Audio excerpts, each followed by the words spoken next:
لكرم آله وأصحابه كرام الفاتحة. أعوذ بالله من الشيطان الرجيم. بسم الله الرحمن الرحيم.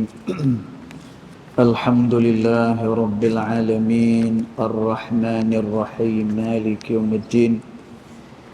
إياك نعبد وإياك نستعين اهدنا الصراط المستقيم صراط الذين أنعمت عليهم غير المغضوب عليهم ولا الضالين آمين. السلام عليكم ورحمة الله وبركاته. الحمد لله والصلاة والسلام على رسول الله سيدنا محمد بن عبد الله وعلى آله وصحبه ومن والاه. أشهد ونشهد أن لا إله إلا الله وأشهد أن محمدا عبده ورسوله. اللهم فصل وسلم على سيدنا محمد عبدك ورسولك النبي الأمي وعلى آله وصحبه وبارك وسلم. ثم أقول رب اشرح لي صدري ويسر لي أمري واحلل عقدة من لساني يفقه قولي أما بعد. قال الله سبحانه وتعالى في تنزيله: لقد كان لكم في رسول الله أسوة حسنة. صدق الله العظيم.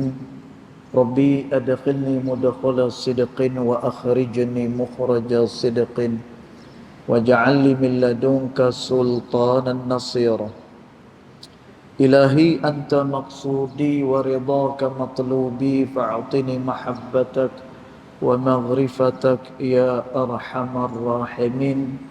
Alhamdulillah, pertama-tamanya kita mengucapkan rasa syukur kepada Allah Subhanahu wa taala kerana dengan limpah kurnia-Nya, alhamdulillah, kita baru sahaja selesai daripada mendirikan salat fardu Jumaat, dan kita pohon pada Allah taala mudah-mudahan salat kita, zikir kita, doa kita ianya diterima di sisi Allah Subhanahu wa taala.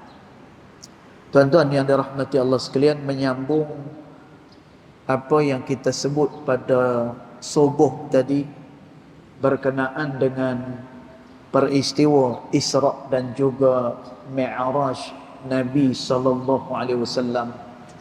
Tuan-tuan, peristiwa Isra' dan juga Mi'raj ianya bukan hanya sekadar kisah, tetapi ianya ada pelajaran, ada ibrah yang kita boleh ambil dan kita jadikan dia sebagai tauladan dan juga sempadan kepada kita.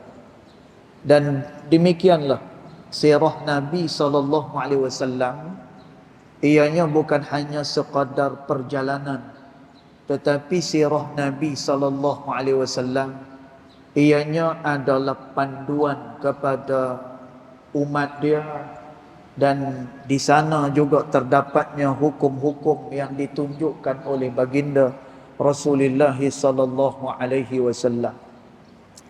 Jadi pada tazkirah kita pada tengah hari ini, kita nak menyambung apa yang kita telah sebut pada pagi tadi. Kalau kita sebut pada pagi tadi bahawa peristiwa Isra' dan juga Mi'raj ianya adalah lambang kehambaan kepada Allah Subhanahu wa taala.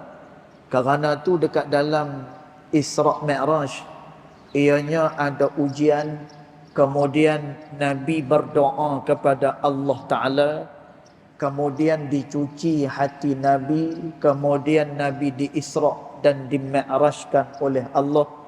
Tuan-tuan, semuanya itu adalah menunjukkan bahawa lambang kehambaan kepada Allah Subhanahu wa taala. Jadi yang kita nak terang pada petang ni adalah berkenaan dengan sembahyang. Ini adalah kemuncak daripada perjalanan yang agung ini, dalam peristiwa Isra' Mi'raj ni, kemuncaknya Nabi SAW mendapatkan perintah sembahyang daripada Allah Subhanahu wa taala. Dan tuan, kita tengok sembahyang hanyalah perbuatan yang hanya 10 hinggalah 15 minit sahaja. Tetapi sembahyang sebenarnya lebih daripada tu lagi. Kerana tu sembahyang ianya disebut oleh Nabi SAW, as-salatu imaduddin. Sembahyang itu merupakan tiang kepada agama, kata Nabi SAW. Dan tu seorang ulama menyatakan, yang mana nama beliau Al-Mubarakfuri, dia kata tiang kepada agama ni nak tunjuk kepada kita bahawa segala amalan-amalan kebaikan tidak akan ada artinya melainkan apabila seseorang itu dia mendirikan sembahyang. Dan tuan, kerana tu mendirikan sembahyang dia merupakan satu asas untuk diterima amalan-amalan lain oleh Allah Subhanahu wa taala. Kerana tu bila mana seseorang dia pi ke negeri akhirat, esok benda pertama yang akan dihisap oleh Allah Subhanahu wa taala adalah sembahyang dia. Awwalun ma yuhasabu bihi al-'abdu as-salah. Awal-awal yang akan dihisap oleh Allah Ta'ala nanti pada hari akhirat besok adalah sembahyang dia. Iza saluhat sa'iru amalihi. Kalaulah sembahyangnya itu baik, maka baiklah seluruh daripada amalan dia.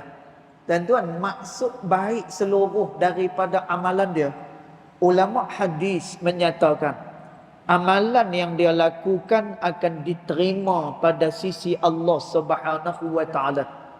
Wa idza fasadat, bila mana sembahyangnya itu tak baik, bila mana sembahyang dia tak diterima oleh Allah Ta'ala, fasadat sa'iru amalihi, maka seluruh daripada amalan dia turut tidak akan diterima oleh Allah Subhanahu wa taala. Dan tuan, demikian betapa sembahyang ianya merupakan asas kepada agama seseorang. Jadi kita nak tengok di sini. Di sini tuan-tuan, ulama dia berikan kenapa dinamakan solat itu solat. Tuan-tuan, solat ni dia kalau kita maknakan dia di dalam bahasa Melayu, solat ni maknanya adalah penghubung. Salat dia daripada perkataan silah, iaitulah penghubung. Jadi dia kata dekat sini, zakaral ulama'u fi sababin tasmiyati salat. Maka ulama menyatakan pasal apa dia dinamakan sembahyang. Tanda kita akan ringkas-ringkaskan sahaja pada petang insya-Allah. Jadi dia kata ahaduha, yang pertama sekali, annaha mushtaqqah minat tasliyah wahiyat taqwim. Tuan-tuan, dia kata ulama sebut bahawasanya sembahyang itu taqwim. Tuan-tuan, dia meluruskan seseorang, dia kata faka'annaha tuqawwimul 'abdul musalli amma kana fihi minal i'wijaji bil mukhalatah. Tuan-tuan, dia kata kerana orang yang mendirikan sembahyang itu dia senantiasa lurus daripada i'wijaj, daripada segala bengkang-bengkok, bil mukhalatah, dan juga dengan segala percampuran apa sekalipun, maka sembahyang akan meluruskan dia. Tuan-tuan, sebab itu di dalam sembahyang ada satu doa yang kita akan baca dan kita akan terus baca. Walaupun kita adalah orang yang beriman kepada Allah, walaupun kita adalah umat Nabi SAW, tetapi doa ini kita akan ulang dan ulang ketika mana di dalam sembahyang kita. Tuan-tuan, apa dia? Ihdinas siratal mustaqim. Ya Allah, tunjukkan kepada kami jalan yang lurus, ya Allah. Tuan-tuan, Di dalam apa ni, di dalam nas, di dalam kita nak memahami nas Al-Quran baik ataupun hadis Nabi SAW. Tuan-tuan, bila mana sesuatu itu sudah disebut oleh Allah dengan cara yang begitu terang, maka nas itu tidak akan diulang oleh Allah Subhanahu wa taala. Dan sebab itu jarang kita tengok nas ni dia berulang-ulang. Tetapi bila mana kita sebut ia secara berulang-ulang, maka nak tunjuk kepada kita betapa pentingnya benda yang kita duk ulang tu. Tuan-tuan, maka kita selalu ulang dalam sembahyang kita. Ihdinas siratal mustaqim. Ya Allah, tunjuk kepada kami jalan yang lurus, ya Allah. Tuan-tuan, pasal apa kita minta jalan yang lurus ini? Kerana perjalanan kehidupan manusia ianya ada pelbagai ujian, dan kadang-kadang dengan ujian yang datang kepada manusia menjadikan manusia itu kufur kepada Allah Subhanahu wa taala. Dan sebab itu kita selagi mana tak diuji oleh Allah Subhanahu wa taala, maka tak diketahui bagaimana qadar keimanan kita kepada Allah Subhanahu wa taala. Sebab tu saya selalu sebut, tuan-tuan, masa kita duduk dalam masjid, yang ni tak aci. Masa kita duduk di Mekah, yang tu tak aci. Masa kita duduk di Madinah, hak tu tak aci.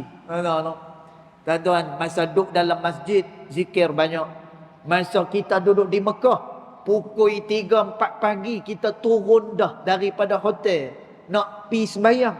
Tuan-tuan, punya kita rasa dekat dengan Allah Subhanahu wa taala. Tuan-tuan, iman itu dia akan teruji bila mana seseorang diuji oleh Allah Subhanahu wa taala.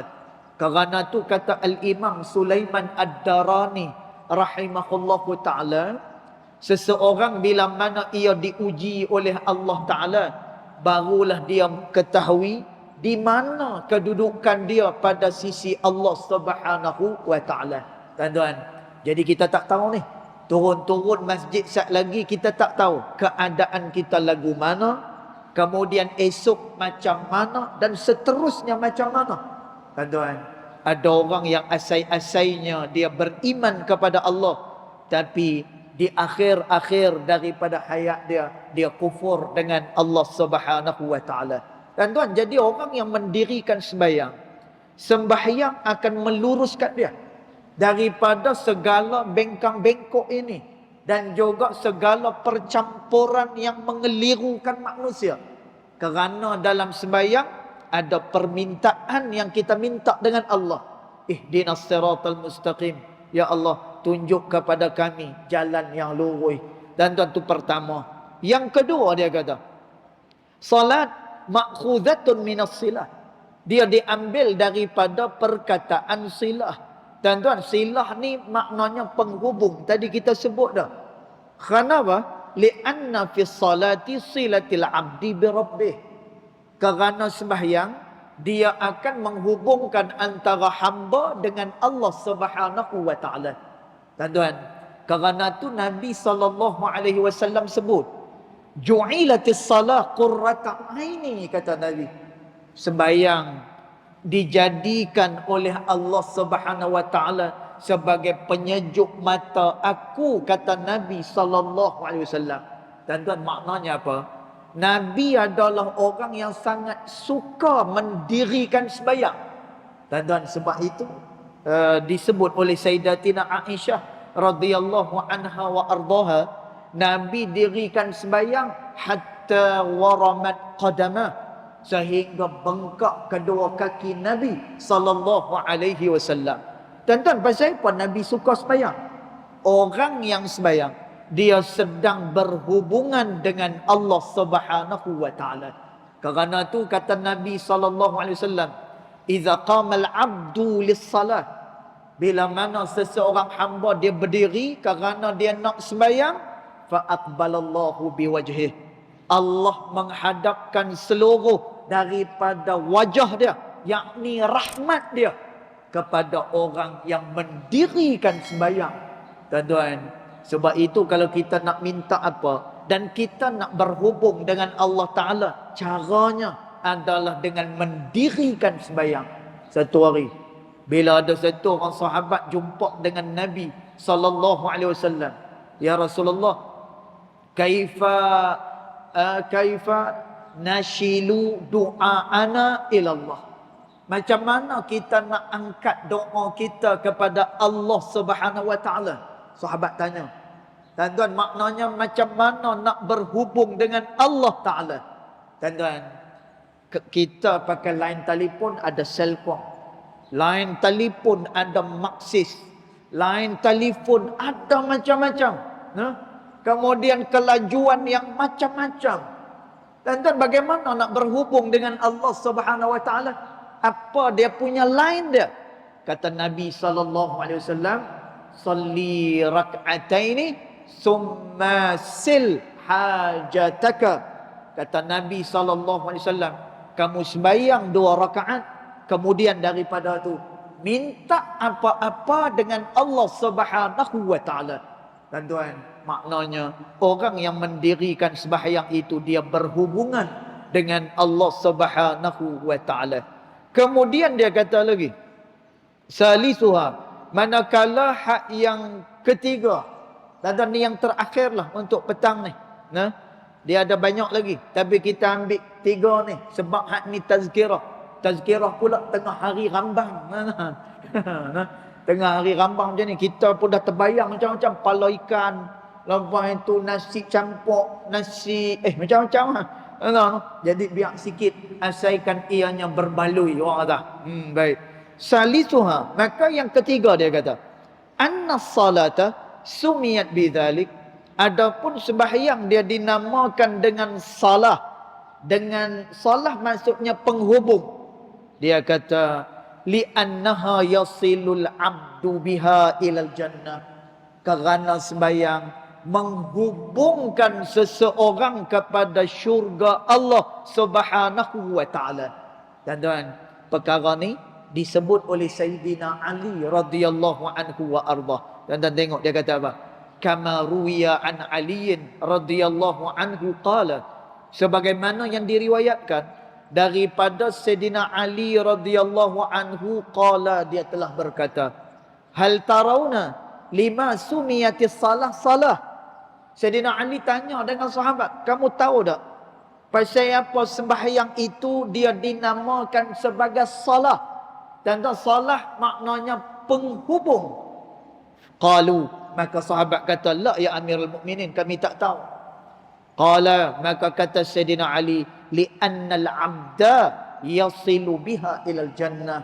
Kerana seseorang hamba yang mendirikan sembahyang yasilu biha ilal jannah, maka dia berhubung langsung dengan syurga Allah Subhanahu wa taala.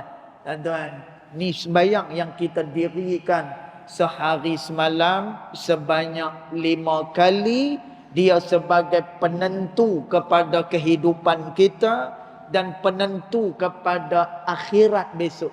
Kerana tu disebut dalam hadisul qudusi, kata Allah Subhanahu wa taala, siapa-siapa yang mendirikan sembahyang, Allah Subhanahu wa taala menjaga kehidupan dia. Tuan-tuan, sembahyang.